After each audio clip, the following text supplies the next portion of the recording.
Культура – это стремление к совершенству посредством познания того, что более всего нас заботит, того, о чем думают и говорят. Всем доброго времени суток! В эфире программа «Культура». С вами Элиза Барахоева. Главные темы выпуска. Ингушетия стала съемочной площадкой для нового остросюжетного сериала «Спецы».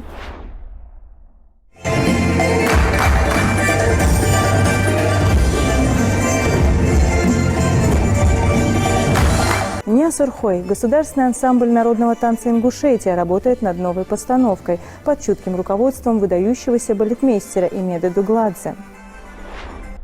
Мамы могут все на свете, да, и что говорить.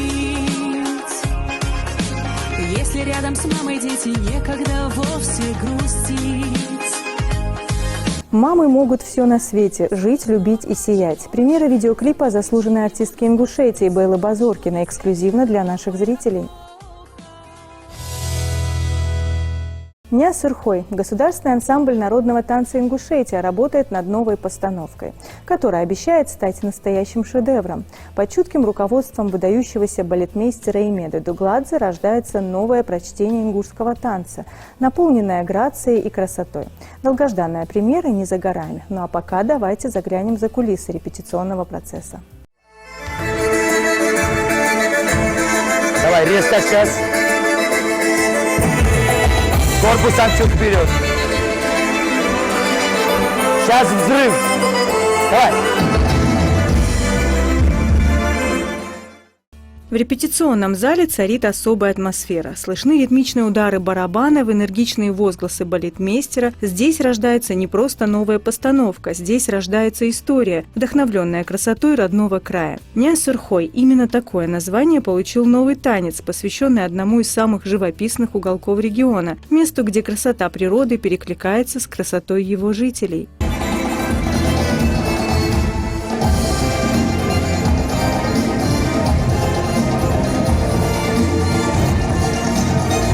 Назад. Назад.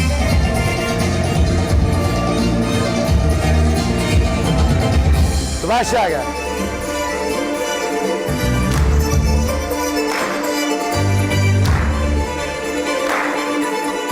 С первых минут становится очевидно, что работа над Ня-Сурхой – это настоящее творческое таинство. В центре этого таинства главный балетмейстер ансамбля Имеда Дугладзе. Его глаза горят энтузиазмом, а каждое движение наполнено страстью к танцу. Имеда – настоящий профессионал своего дела, способный бережно сочетать традиции и современность.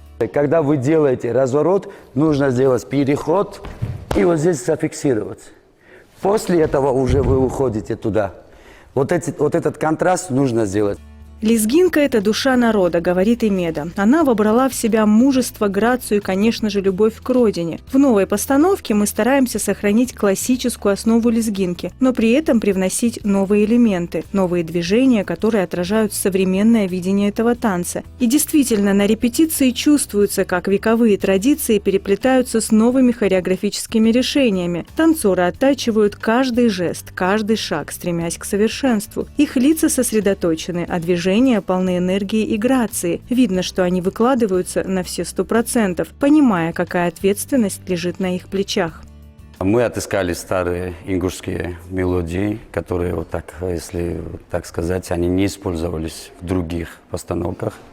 И на фоне этого мне хотелось, я раньше здесь работал в 2017-2018 году на должности главного балетмейстера, и мне хотелось что-нибудь новое внести свою постановку.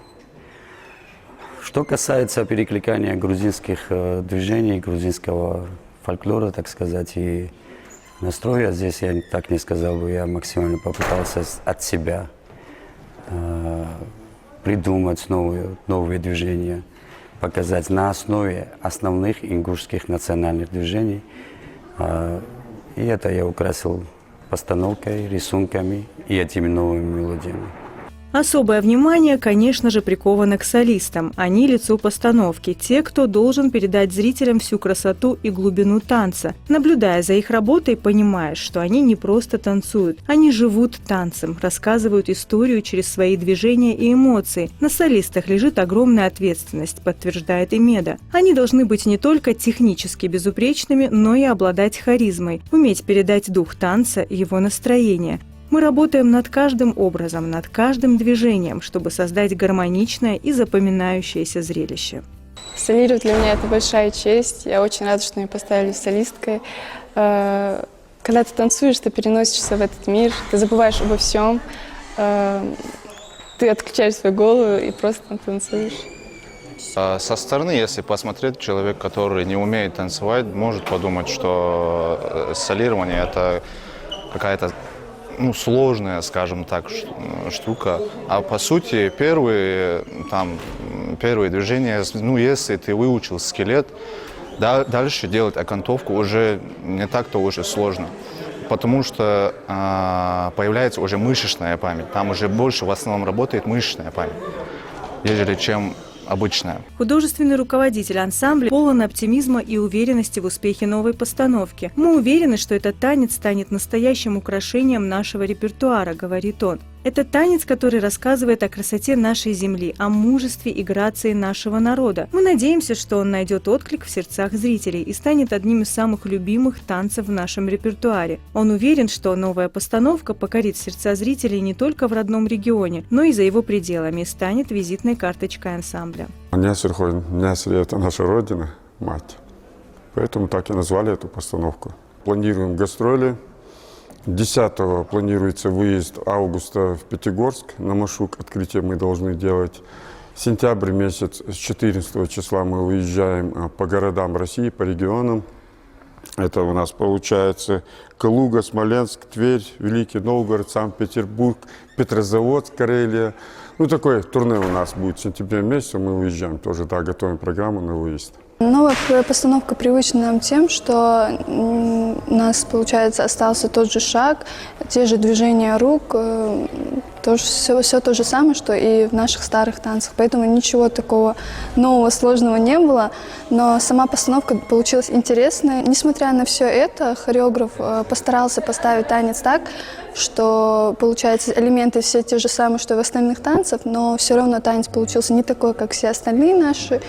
И получилось что-то новое и интересное. Работа над новой постановкой продолжается. Каждый день в репетиционном зале звучит музыка, оттачиваются движения, создаются новые образы. Государственный ансамбль народного танца «Ингушетия» уверенно движется к премьере, готовясь представить зрителям не просто танец, а настоящее произведение искусства. Ингушетия стала съемочной площадкой нового остросюжетного сериала «Спецы». В столице региона дан старт съемкам первого совместного проекта кинокомпании 3X Media и телеканала РЕН-ТВ. После традиционного разбития тарелки с названием сериала и именами создателей съемочная группа приступила к работе. Ну что, с Богом!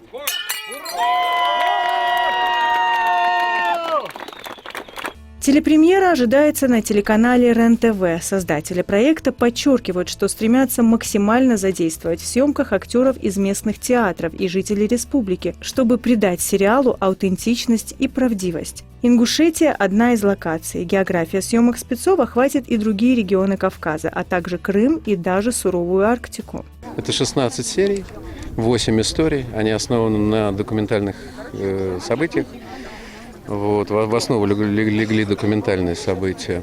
Мы планируем где-то около 2 месяцев пробыть в Ингушетии, потом у нас будет Санкт-Петербург, потом у нас будет Москва, другие локации. Министерству культуры и, я думаю, и Республике Ингушетия очень важно быть сегодня задействованными в подобных проектах. На фоне, в общем-то, непростой ситуации социально-политической и в мире, и в стране, востребованными являются сегодня образы как раз представителей силовых структур. Поэтому неудивительно, что эта тема, она оказалась в приоритете на сегодняшний день. И для нас важно, что для съемок фильма выбрана именно наша республика. Это, в свою очередь, позиционирует нас в положительном таком ключе. И с другой стороны, есть возможность участия совместного не только в плане предоставления локаций для съемок, но и задействования наших актеров, в том числе наших творческих сил для совместного, так сказать, участия в производстве этого фильма.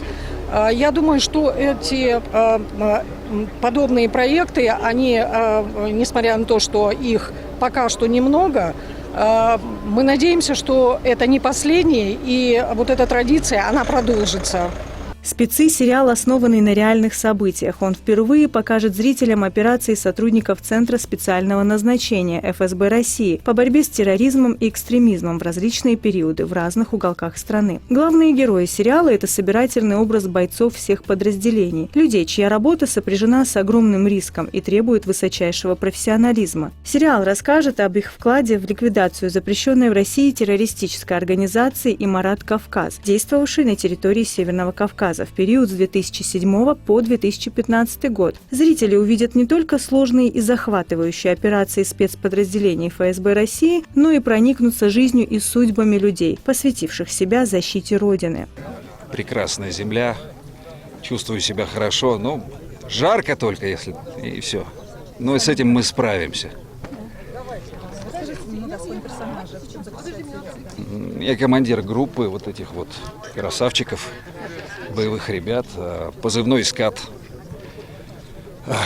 Ну что, наши задачи – антитеррор, борьба с терроризмом, вот какие наши задачи. Ну, у меня уже больше 70 картин, опыт большой, в основном это были такие мелодраматичные истории. Вот сейчас, когда мы познакомились с Инессой Юриной и компанией 3X Media, появились другие роли, наконец-то, которые мне очень по душе. Вот была большая работа под названием «Комитет», которая прошла с успехом. Вот и дальше, то есть доверие получил, и двигаемся дальше, теперь спецы.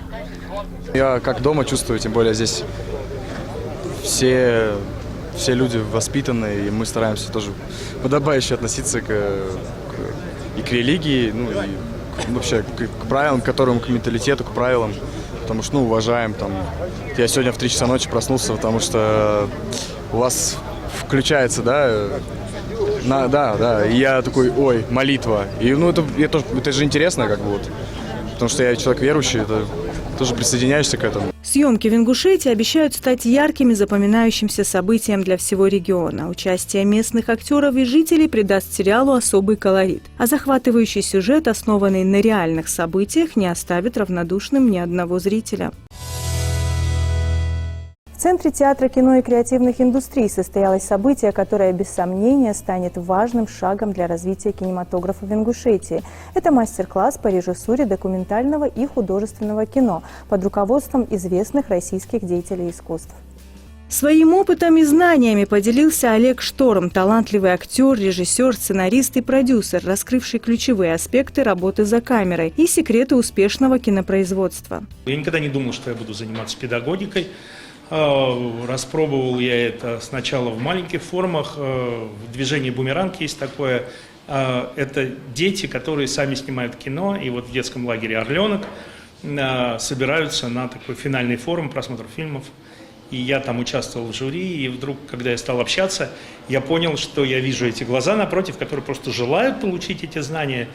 А мне вдруг хочется их отдать, и получается такой, я не побоюсь этого слова, вампиризм.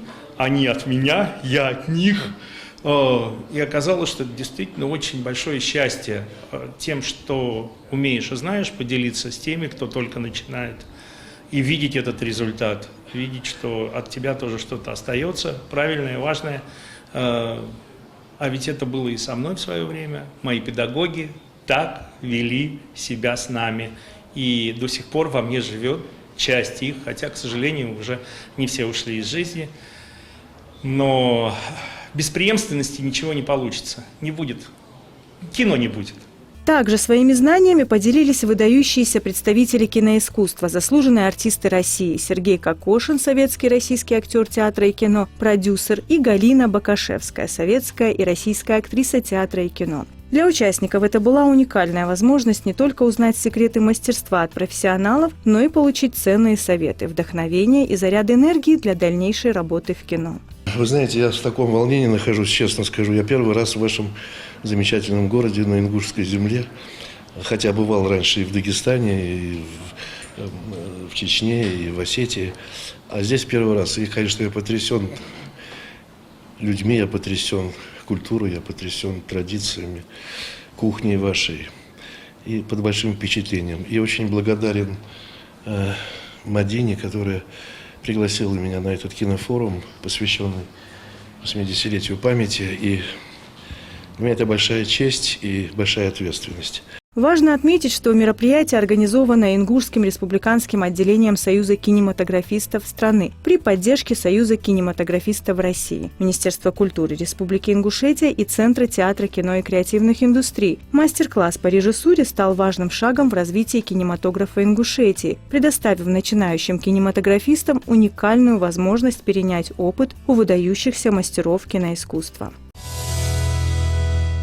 Мамы могут все на свете – жить, любить и сиять. Сегодня на нашем канале состоится премьера видеоклипа заслуженной артистки Республики Ингушетия Беллы Базоркиной.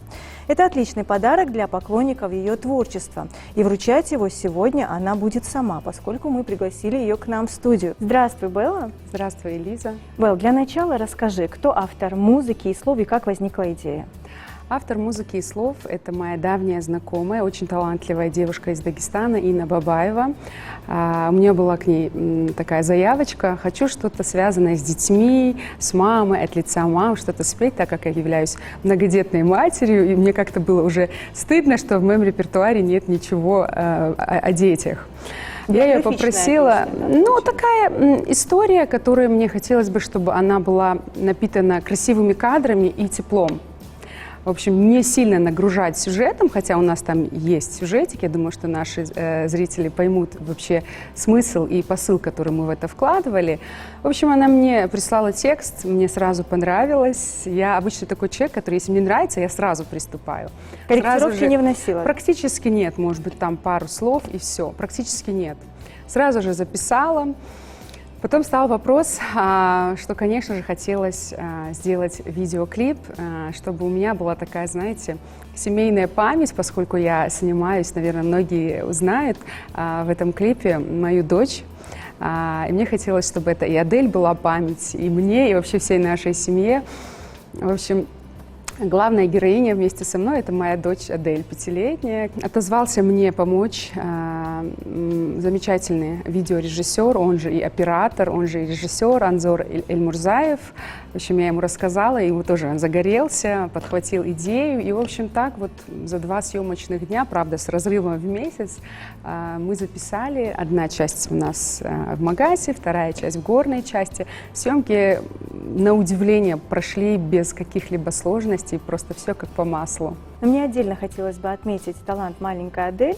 Особенно меня впечатлила та сцена, где она прям вот сыграла очень естественно, где она напугалась пугается, тени, да. Такое ощущение, что она действительно вот как будто бы она прожила этот момент. Это было, кстати говоря, снято то ли со 2-го, то ли с 3-го дубля.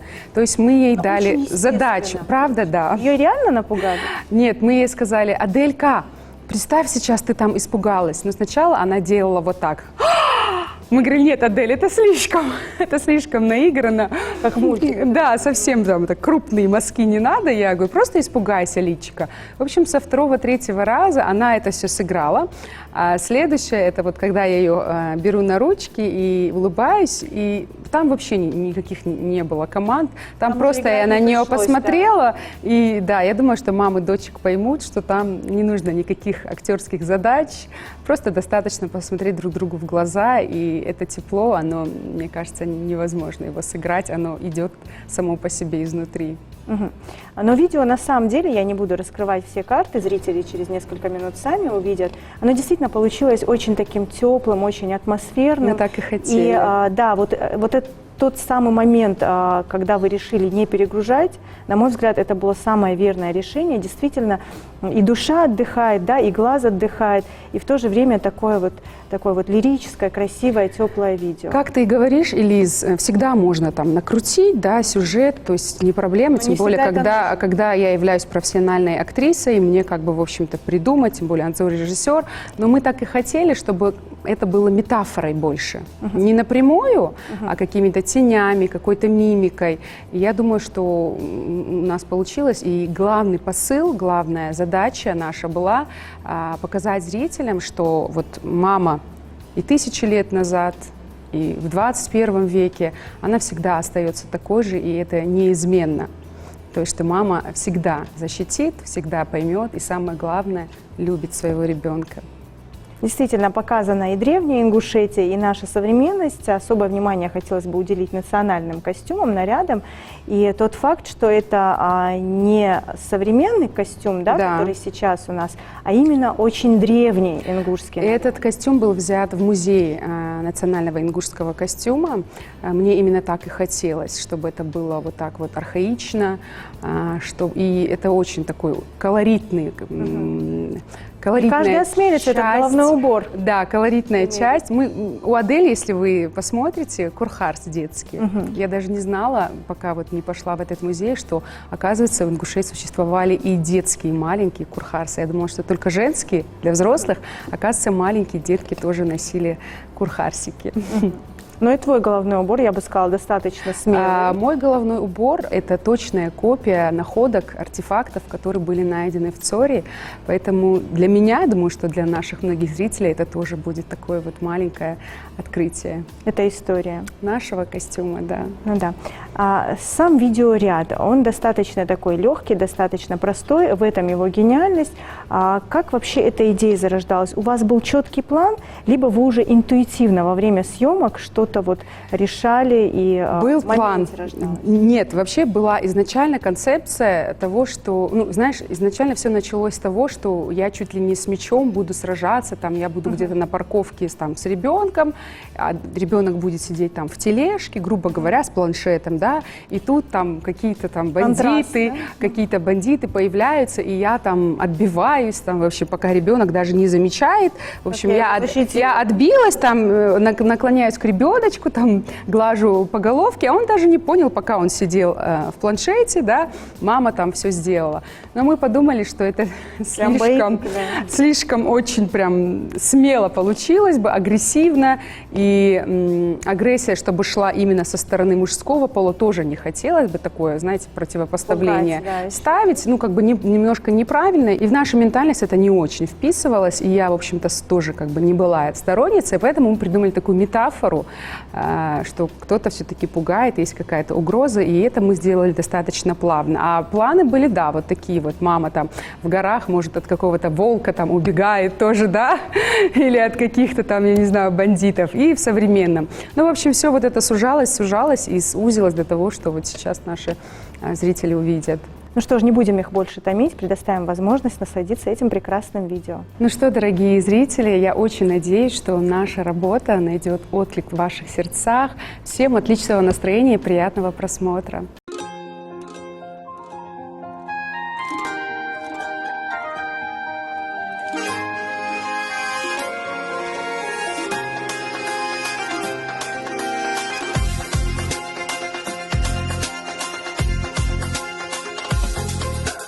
Мамы могут все на свете жить, любить и сиять.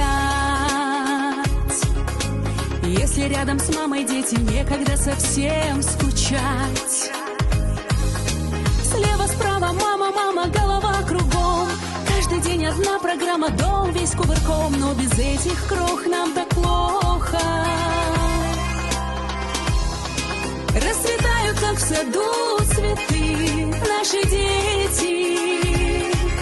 Исполняются пусть их мечты все на свете. Дарит солнце и тепло, наполняя добром и чудесами. Пусть всегда будет мирным это небо над нами. Пусть всегда будет мирным это небо над нами.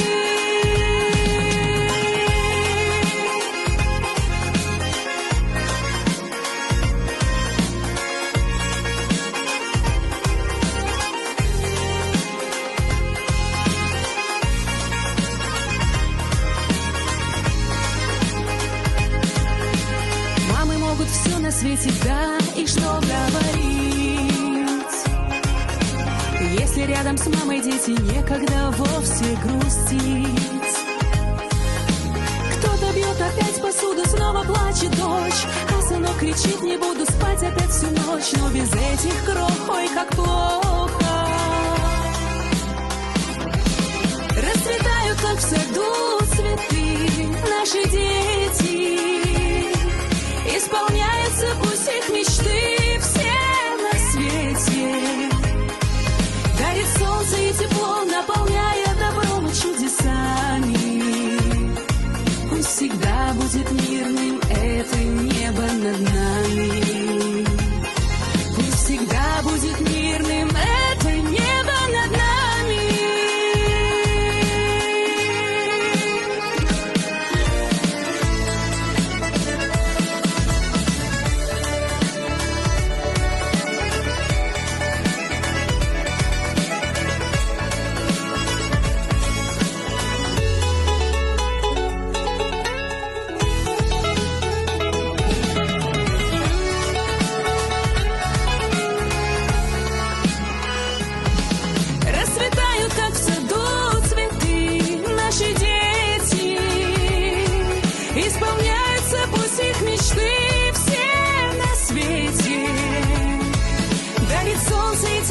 Наполняя добром и чудесами.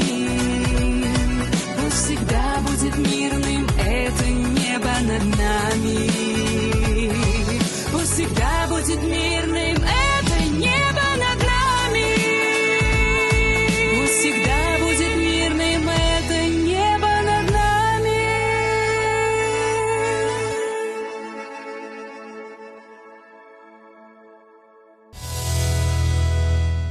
В знак глубокой признательности и поддержки героям, участвующим в специальной военной операции, и их родным, мемориальный комплекс жертвам репрессий присоединился к всероссийской акции «Музейная неделя».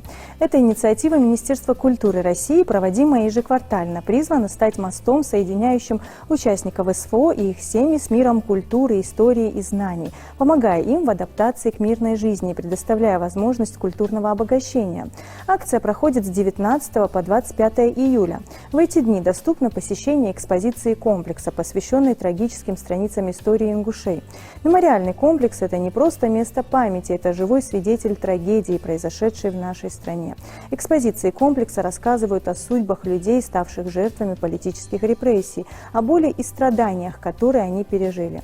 Посещение комплекса – это возможность отдать дань памяти невинным жертвам, задуматься о ценности человеческой жизни и важности сохранения исторической правды.